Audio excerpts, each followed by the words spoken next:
Biliyorum. Gerçekten.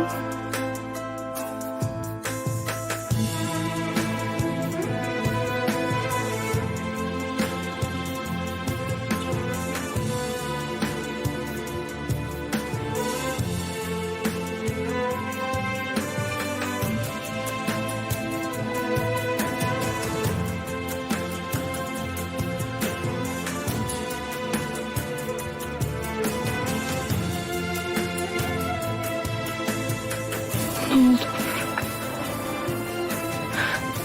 Allah'ım ne olur bu kadar güzel bir şey olmasın.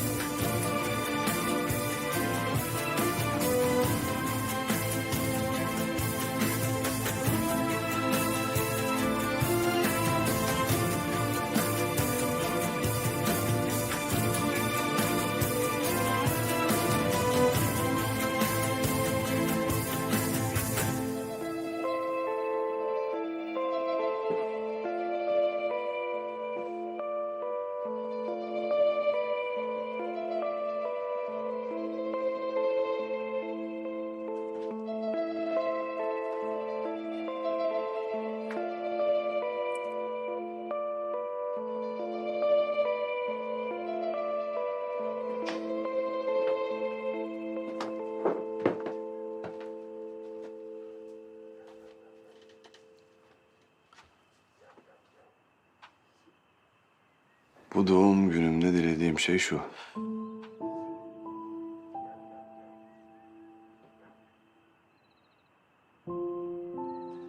Kuzgun bize bir kulübe yapıyor olsun uzakta. En güzel ağaçtan olsun ama.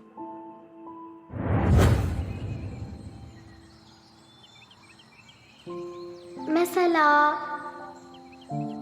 okulda öğrenmiştik. Meşe olabilir. Gürgen olabilir. Kayın da olur. Kuzgun bilir ağaçları. Benden daha iyi bilir. O kulübenin dış tarafında gökkuşağı var. Çünkü kuzgun mutlu olunca gökkuşakları görür. Tebeşirle çizeriz. Neden mi? Çünkü onunla ilgili bir anımız var. Onu hatırlayıp güleriz.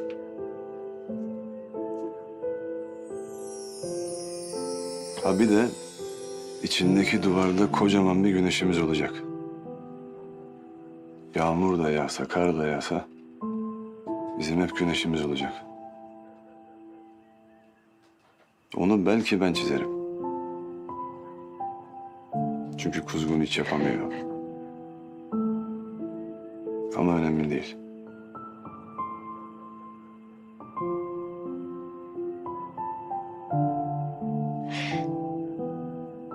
Gördüğüm en güzel güneş.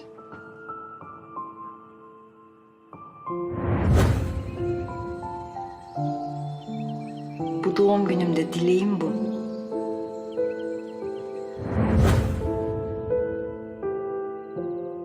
Allah'ım. Bu ağaçtan evi dilerim senden.